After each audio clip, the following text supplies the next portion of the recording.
Il est 20h, vous regardez la télévision Futur Média. Madame, monsieur, bonsoir. Voici les titres de cette édition. Marche ce vendredi de chauffeurs de taxi qui protestent contre la mort de leur collègue Ibrahima Fall, tué par balle dans la nuit du 27 au 28 octobre dernier. Les manifestants ont démarré leur marche au rond-point du Centenaire. Ils ont été bloqués par les forces de l'ordre avant de déposer leur mémorandum à la RTS. Les détails, c'est en début d'édition. Édition 2015 de la Foire internationale de Dakar. Faute d'autorisation, les sinistrés du pavillon vert n'ont pas pu tenir leur sit-in ce jeudi au CICES.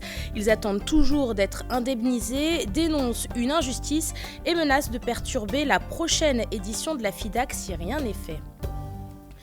Accusés d'employer des expatriés au détriment de travailleurs sénégalais, les industries chimiques du Sénégal assurent que sur 1250 employés, 73 sont des étrangers.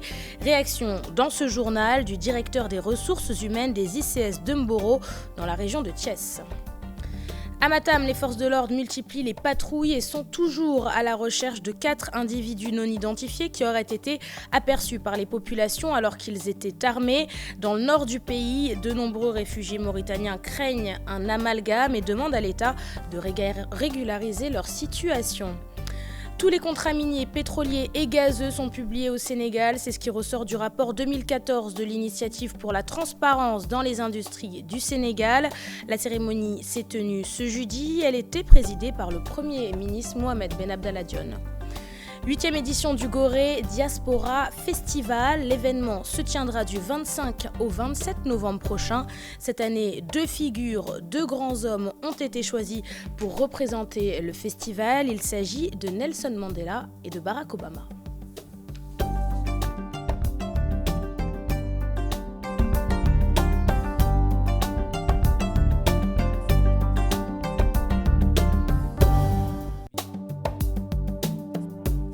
Bienvenue à tous et merci de vous informer sur la télévision Futur Média. Je vous le disais en titre, marche ce jeudi de chauffeurs de taxi qui protestent contre la mort de leur collègue Ibrahima Fall, tué par balle dans la nuit du 27 au 28 octobre dernier. Les manifestants ont démarré leur marche du rond-point du Centenaire. Ils ont été bloqués avant de déposer leur mémorandum à la RTS. Pour plus de détails, je vous propose d'écouter Malik Diop, chargé de communication du syndicat démocratique des chauffeurs de taxi. Le malheureux événement qui a emporté la vie de notre camarade Ibrahima Samb nous a donné l'occasion de revenir sur les conditions d'insécurité dans lesquelles travaillent les chauffeurs de taxi, notamment dans la région de Dakar. Les chauffeurs de taxi font partie des catégories sociales les plus vulnérables dont la vie est constamment en danger, de jour comme de nuit. Autant ils sont dépourvus de prise en charge par le système public d'assurance vie, autant ils sont démunis devant les procédures judiciaires lorsque leur vie est en jeu. Autant l'assassinat de notre camarade vient de nous plonger encore dans cette triste réalité d'absence totale de sécurité sociale et judiciaire. C'est pour toutes ces raisons que nous adressons aux autorités de la République ce mémorandum où nous exposons nos revendications dans ce domaine. Il s'agit pour défendre devant la justice de notre pays les droits de la famille afférents à l'assassinat de notre camarade, de lui faire bénéficier d'une assistance judiciaire en lui fournissant un avocat commis d'office. Il s'agit ensuite de rendre obligatoire l'assistance vie du chauffeur et de son apprenti à la charge du propriétaire du taxi, en même temps qu'il souscrit une assurance de son véhicule. La Foire internationale de Dakar se tiendra du 24 novembre au 9 décembre prochain. Lors de l'édition de 2015, la FIDAK a été marquée par un incendie au niveau du pavillon vert. De nombreux commerçants avaient été alors impactés.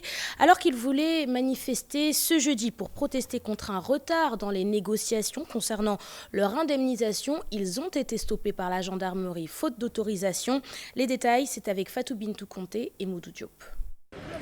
Leur sitting prévu dans l'enceinte du CICES n'a pas eu lieu. Les forces de l'ordre leur ont sommé de déguerpir. Eux, ce sont les sinistrés de l'incendie du pavillon vert. D'ailleurs, le président avait été interpellé avant d'être relâché par la gendarmerie de la foire.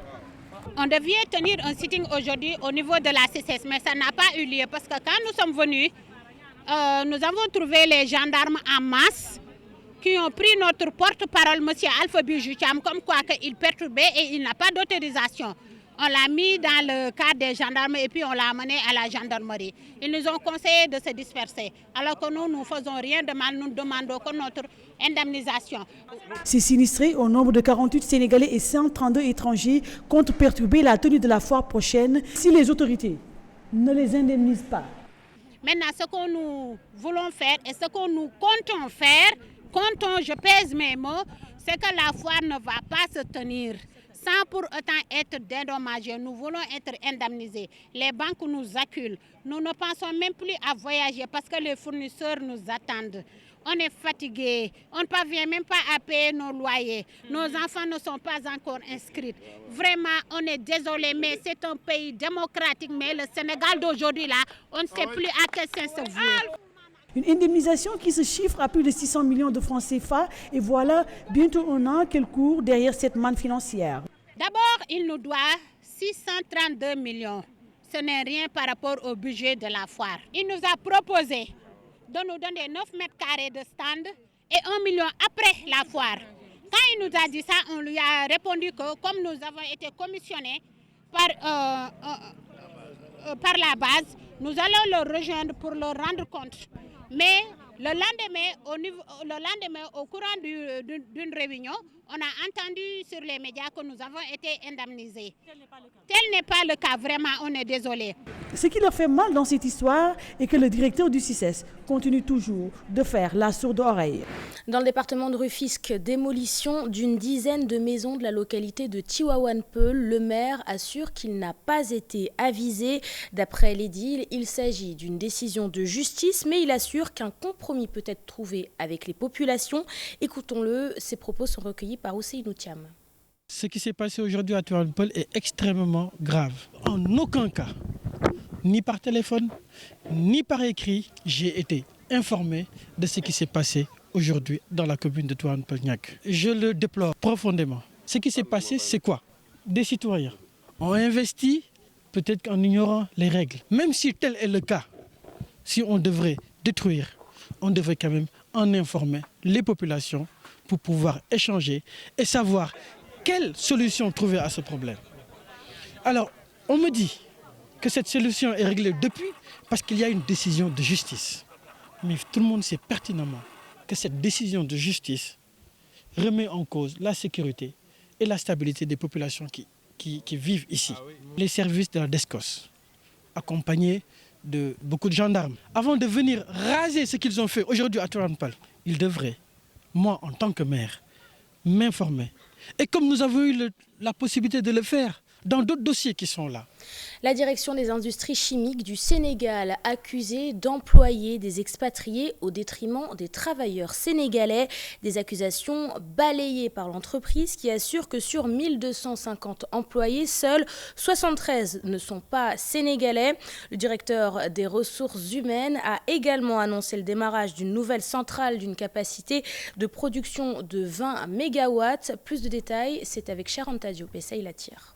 Le directeur des ressources humaines des ICS Mboro s'est porté un faux contre la sortie de certains parlementaires qui accusent son entreprise de privilégier la main-d'œuvre indienne. Selon lui, la main-d'œuvre locale est largement majoritaire. Peut-être qu'ils ont eu des informations qui n'étaient pas pertinentes, mais les informations réelles, disponibles et vérifiables au niveau des ICS, c'est que les industries chimiques du Sénégal emploient 1500 employés sénégalais auxquels se sont ajoutés 72 expatriés, essentiellement constitués d'ingénieurs, d'expatriés et de cadres qui sont venus d'Indorama pour appuyer les équipes techniques disponibles. Cependant, il y a du côté de la mine la sous-traitance d'une partie de l'activité. Et cette sous-traitance est faite avec une société qui s'appelle VPR Korata. Ce sont des Indiens. Il y a un total de 186 personnes qui sont utilisées là-bas, dont 113 Sénégalais et 73 expatriés. Pour lui, la santé des ICS s'est fortement améliorée, allant de l'augmentation de la production de phosphate à une autonomie énergétique. En effet, les industries chimiques du Sénégal ne sont plus dépendantes de la Sénélec pour son alimentation en électricité. Indorama s'est rendu compte que le déficit d'énergie électrique était un obstacle majeur à la production des ICS. Et ils ont immédiatement entrepris la réalisation d'une centrale électrique de 20 MW pour assurer la stabilité des ICS et pour couvrir l'ensemble des besoins des ICS. Et cette centrale a été faite avec des équipements de nouvelle génération. La centrale électrique est aujourd'hui fin prête et n'attend que d'être inaugurée pour être mise en service. À ce titre, il sollicite la présence du président de la République Macky Sall pour la dite inauguration. Dans le nord du pays, des individus armés encore non identifiés auraient été aperçus par les habitants du village de Tiguéré, situé dans une zone de carrefour entre le Mali et la Mauritanie. De nombreux Mauritaniens installés au Sénégal s'inquiètent de la traque des 4 présumés djihadistes. Écoutons à ce propos Abdoulaye Diop, il est le président d'un mouvement de réfugiés mauritaniens. Ces propos sont recueillis par notre correspondant dans la région, Ousseynou Diop. Si c'est la population autochtone de Matam qui est inquiète, à plus fortiori, nous qui sommes réfugiés étrangers, nous sommes dépourvus de pièces d'identité dans la zone. Et là, il y a la traque. Nous craignons d'être la proie des forces de l'ordre. Et ça, j'attirais l'attention des autorités sénégalaises,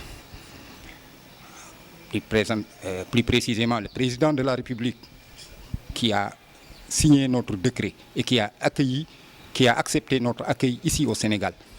Et à partir de là, je me dis que ce n'est pas du tout normal dans un état de droit que des gens vivent dans la vallée sans pièce d'identité. Et je pense que le primat des hommes de sécurité, c'est l'identification de l'individu. Et là, je crains, plus avec moi et mes compatriotes qui sont dans la vallée, c'est pourquoi j'appelle l'attention de la protection du HCR et du gouvernement sénégalais par rapport à ces réfugiés qui vivent dans la vallée. Il n'y a pas un recensement exhaustif, mais ce qui est clair, nous faisons plus de 13 000 réfugiés dans la vallée. Ça, c'est clair. Ça, nous le savons et le HCR le sait bien. Au lendemain de l'ouverture du campus social de l'université Cheikh Anta Diop de Dakar, les étudiants dénoncent un problème de restauration. Selon eux, la qualité des repas n'est pas assurée. Ils réclament l'ouverture de nouveaux restaurants sur le campus. Direction l'UCAD, c'est avec Cheikh Hassan Affal et Moudou Diop. La réouverture du campus social de l'université Cheikh Anta Diop n'a pas solutionné tous les maux des étudiants. Le problème de la restauration en est la preuve. Il te faut des heures et des heures pour faire la queue avant d'accéder au restaurant. Et c'est très difficile. Les leçons sont là, nous avons des examens de rattrapage et on est vraiment contraint de faire de longues queues pour accéder au restaurant. Là, je vois que c'est anormal. De longues files d'attente pour recevoir un repas dans des conditions déplorables. Le plus souvent, la qualité n'est pas du tout bonne parce que le temps qu'il faut pour préparer une bonne nourriture n'est pas en tout cas au rendez-vous. Mais l'essentiel, on gère. L'ouverture des autres restaurants du campus social, une autre doléance des étudiants. Moi, je ne peux pas concevoir les restaurants comme celui du Colodel, de l'Argent, de Centrale, sont fermés. Ça, c'est pas normal. On aurait pu au moins ouvrir le restaurant au niveau de Colodel, donc pour pouvoir désengorger ce restaurant. Donc nous demandons à ce que les restaurants de Colodel, Centrale, tous soient ouverts. Oui. Au Sénégal, les droits de l'homme sont de plus en plus respectés. C'est l'avis de Mouhamadou Moustapha Sey, directeur des droits humains. Selon le magistrat, le Sénégal est une démocratie majeure. Il reconnaît toutefois que la situation des détenus n'est pas encore satisfaisante, même si des efforts sont en train d'être faits. Écoutons Mouhamadou Moustapha Sey. Ses propos sont recueillis par Aminata Mbaresso. Elle est satisfaisante, la situation des droits de l'homme. Je pense que nous sommes une démocratie et que le respect des droits de l'homme est au cœur de l'exercice de la démocratie. De ce point de vue, vraiment la situation est satisfaisante vraiment sur ce point-là. Si vous avez suivi l'information, madame, vous vous rendez compte que le ministère de la Justice, depuis cette mutinerie, et bien avant, des actes sont posés pour améliorer sensiblement la condition de ces détenus. Le projet de loi sur le code pénal, sur la procédure pénale, qui permet maintenant, cette loi sur la procédure pénale, qui permet de rendre permanentes les chambres criminelles visant à désengorger les prisons, la ration alimentaire qui est passée de 600 francs à 1000 francs, la construction au mois de janvier, Madame, le ministère de la Justice va inaugurer une nouvelle prison à Sébikotane de 500 places et plus une autre prison est prévue dans cette même zone périurbaine de 1500 places. C'est donc une question qui est vraiment prise en compte par le gouvernement et nous faisons de notre mieux pour améliorer la situation carcérale, les conditions de vie des détenus. Nous luttons tous les jours pour qu'il n'y ait pas d'impunité dans quelque domaine que ce soit. Nous menons des enquêtes devant ces cas. Et ce cas que vous évoquez n'échappe pas à la règle. Je pense que la procédure est enclenchée et les enquêtes se poursuivent normalement. Le directeur des droits humains s'exprimait au cours d'un atelier sur un projet de plan d'action destiné à la mise en œuvre des recommandations de l'examen périodique universel des organes de traité. Initiative pour la transparence dans les industries du Sénégal présente son second rapport pour l'année 2014. Le comité national a saisi l'occasion pour revenir sur la signature des contrats dans l'attribution des ressources pétrolières, un sujet qui fait toujours polémique. La cérémonie de remise de rapport était présidée par le Premier ministre Mohamed Ben Abdallah Dionne. Compte rendu, c'est avec Souleymane Touré et Léa Niafouna. L'ITE siffle la fin des polémiques sur les ressources naturelles du pays. Son deuxième rapport fait un diagnostic sans complaisance des contrats pétroliers. Nous avons aussi un rapport qui s'intéresse à la totalité de la chaîne de valeur des industries extractives. Ça veut dire qu'au fond, le rapport permet aux citoyens, au gouvernement, à l'administration, mais aussi à la société civile, d'avoir une meilleure compréhension de l'importance de la contribution du secteur extractif à l'économie. Pendant cette période, qu'on a pu réussir quelque chose qui est rare, même dans les pays très transparents, c'est-à-dire la publication de tous les contrats miniers, pétroliers et gaziers du Sénégal. Ça veut dire qu'aujourd'hui, au Sénégal, nous sommes dans un pays où les contrats miniers, pétroliers et gaziers sont totalement publiés. Un pas qualificatif qui n'a guère empêché la société civile de faire des recommandations.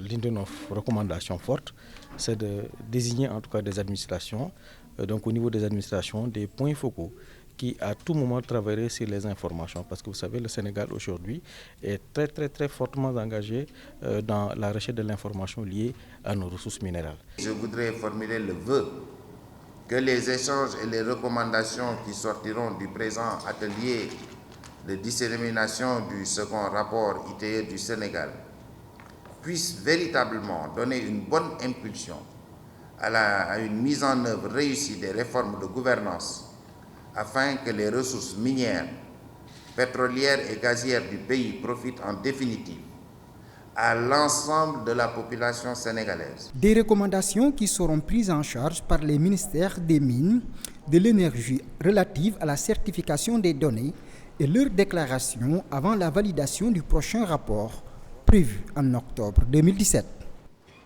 Hier, mercredi, le Conseil des ministres a adopté le projet de loi portant nouveau statut des magistrats et celui portant modification de la loi organique sur la Cour suprême.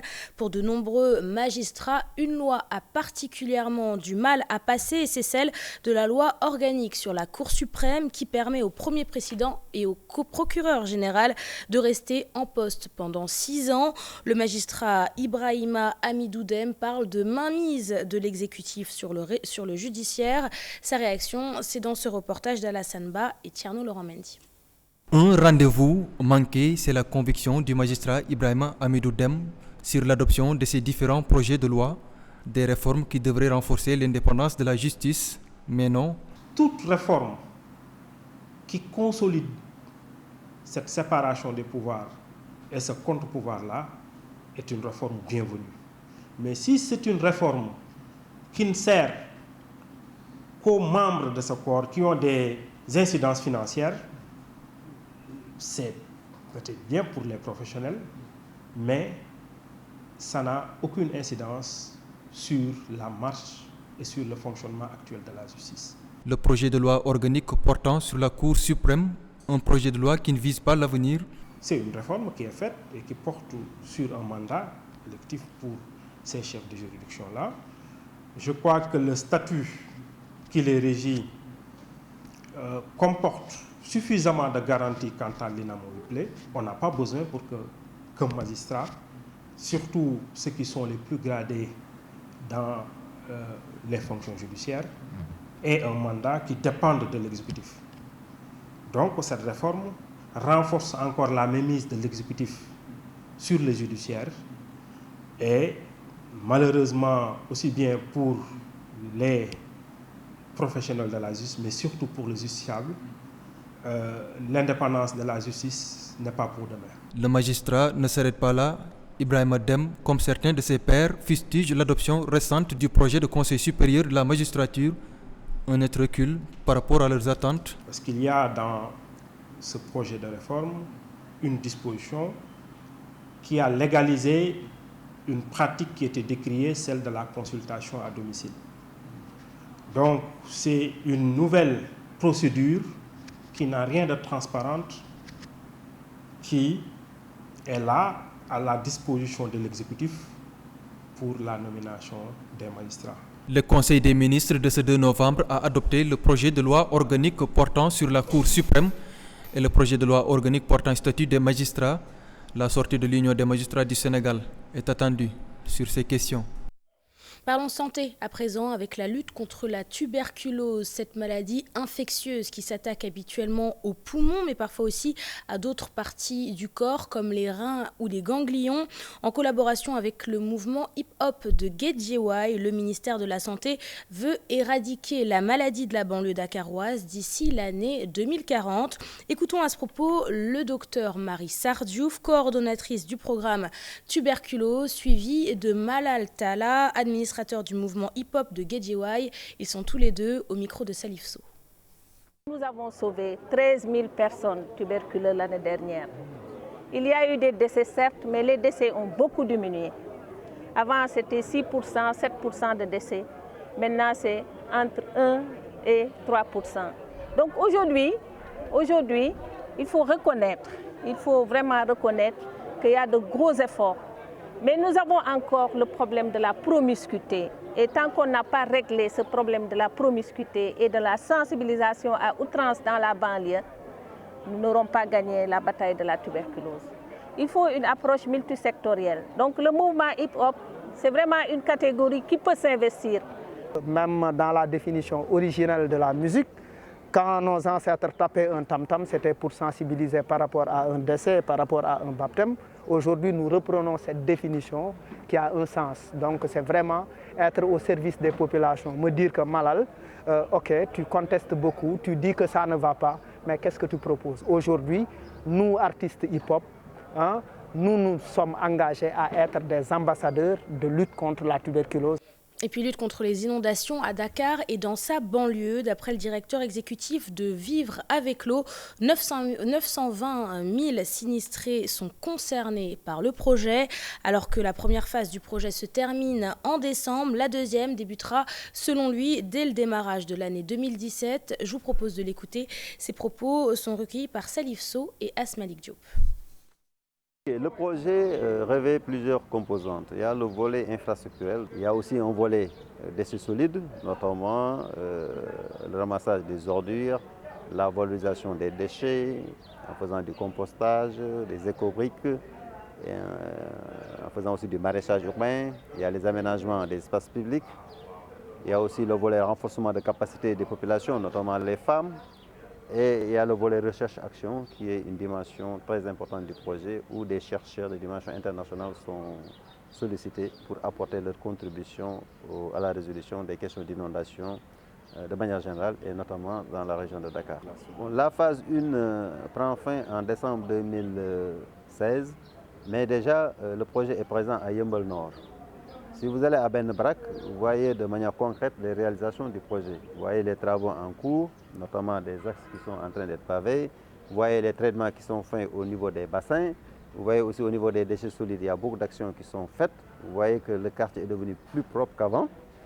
Et cette phase 1, qui prend fin en décembre 2016, consacre aussi la réalisation des études techniques de faisabilité au niveau des 9 autres communes, parmi les 10 qui sont ciblés par le projet. Et la phase 2 donc, dure pour l'année 2017 Et éventuellement, il y aura une phase 3 pour l'année 2018. Fin de la pluie dans la région de Sédhiou. Des hectares et des hectares de cultures de riz, de mil et de maïs seraient endommagés. Dans le département de Bounkiling, les agriculteurs décrivent une situation catastrophique. Plus d'explications, c'est avec nos correspondants Bakary Konté et Salah Samb. Plusieurs hectares de riz perdus à cause du manque de pluie.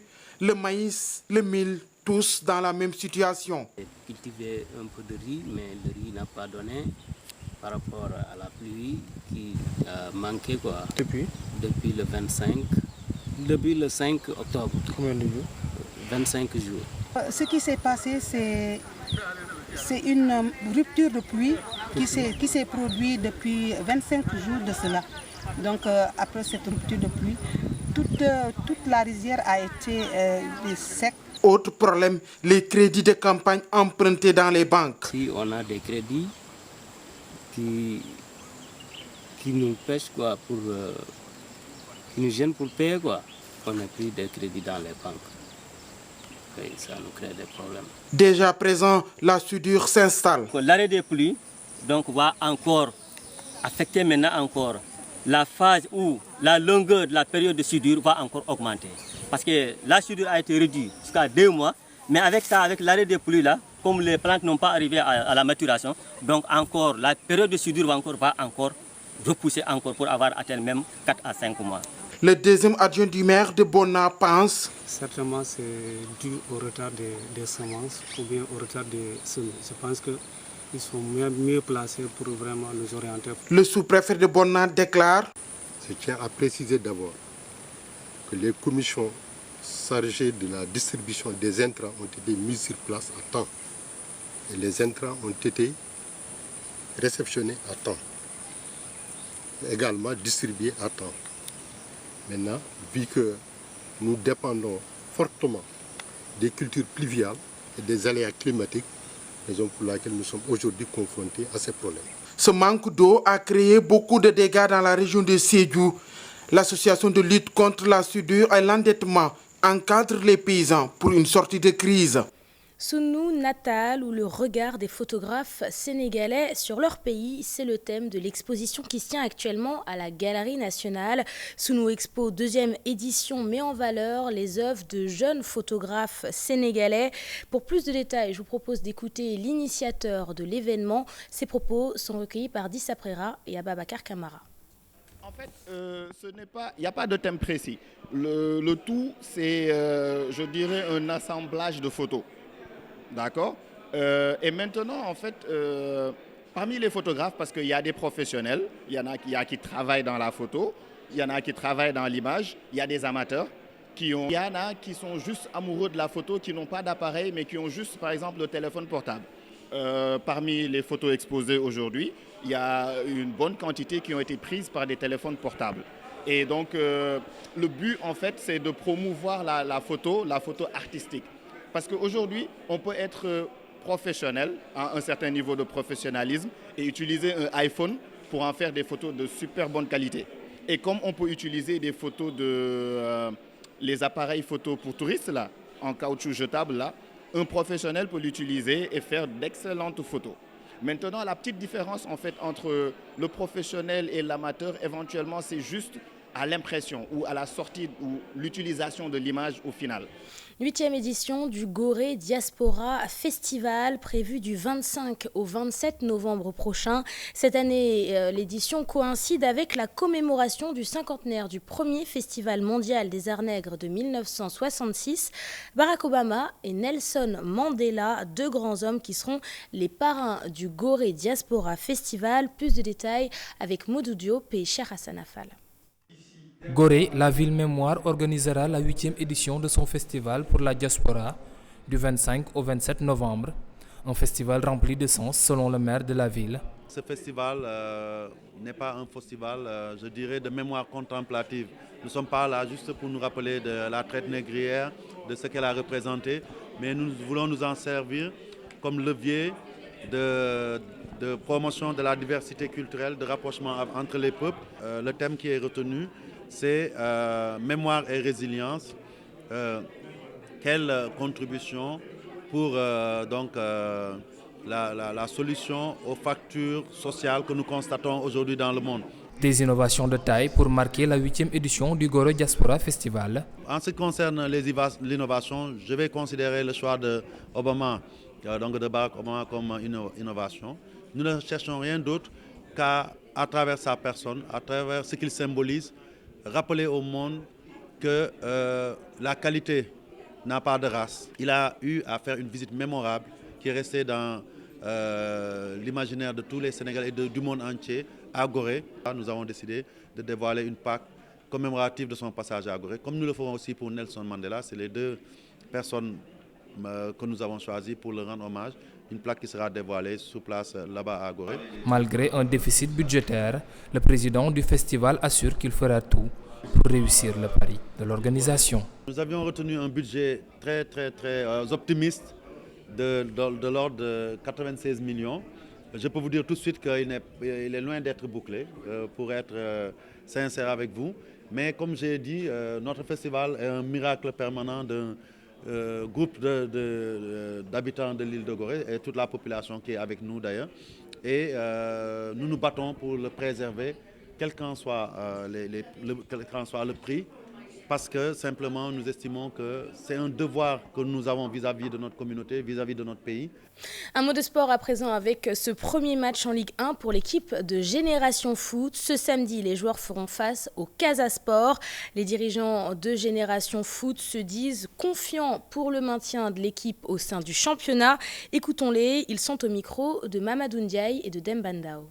Génération Foot va intégrer la Ligue 1, c'est avec un très grand plaisir de retrouver l'élite du football sénégalais. Comme je l'ai toujours dit, l'objectif qu'on avait au départ, c'était l'année dernière, c'est de monter en Ligue 1 en 2020. Donc tout est venu plus vite que prévu, mais c'est vrai qu'on est en avance sur notre tableau de marche.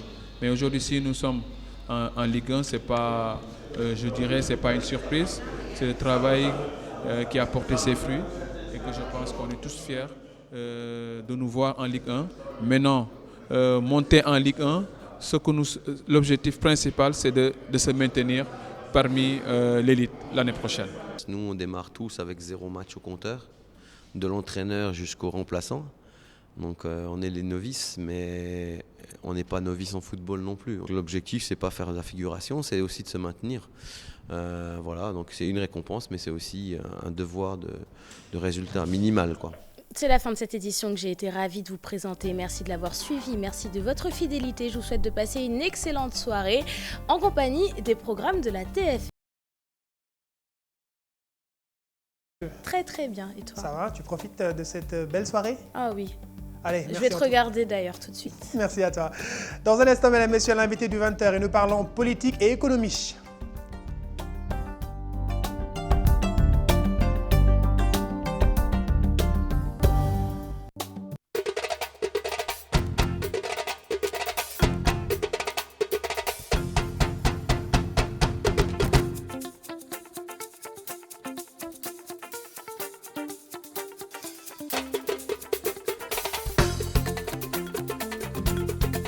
Le secrétaire général du PSD, Djantoubi Mamour Cissé, est reçu par Antoine Diouf pour un entretien que je vous recommande vivement. Antoine, bonsoir. Bouba, bonsoir. Mesdames, Messieurs, bonsoir. Nous recevons sur ce plateau le secrétaire général du PSD,